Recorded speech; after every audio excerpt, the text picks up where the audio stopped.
Okay guys, ang electric fan na biglang tumigil daw. Ayan oh.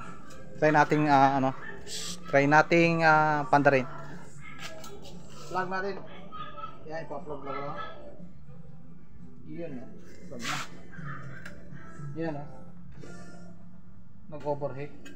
O yun oh. Yun.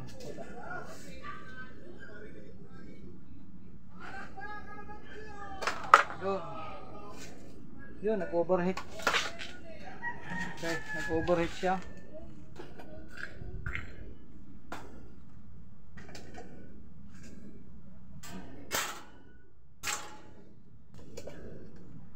Minute oh. Ano yan? May pogi. Hindi ka pa. Ha? Ayan oh.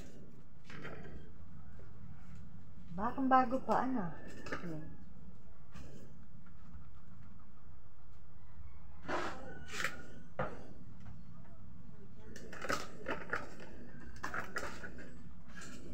Overheat.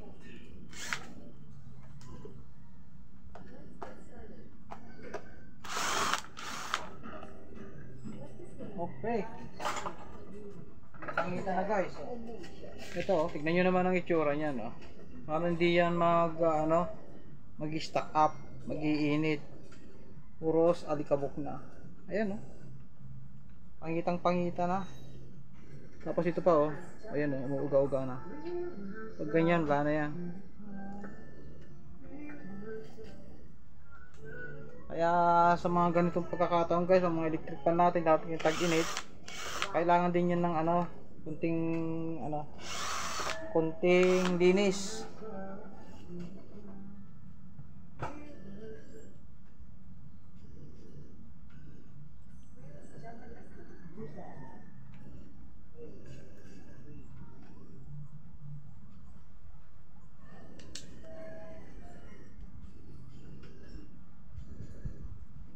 Linis lang po ng mga gamit natin kasi ganyan. Kagaya nito, napakadumi na. Ayan, kaya nag-iinit kung minsan. Ayan.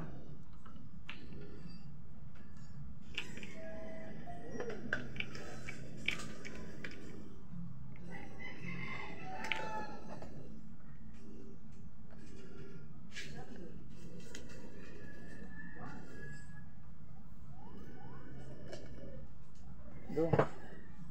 Ayan. Subukan natin langisan. Ayan o. Ayan, lumambot na siya.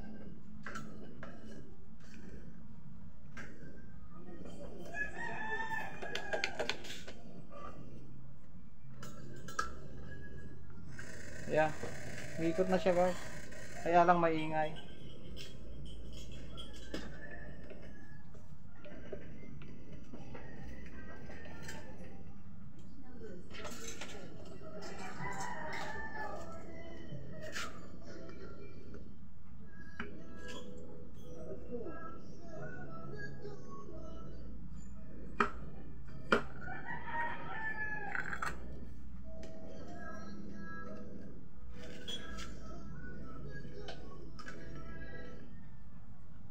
Yan ang bagal pa oh. Pero ay naikot na siya yan. Yan lang oh. Langis lang, kalinis.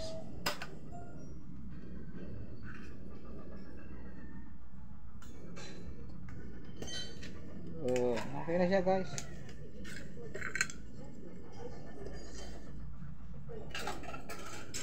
Okay, ganun lang gagawin ninyo sa mga electric fan, konting linis lang kagaya niyan oh.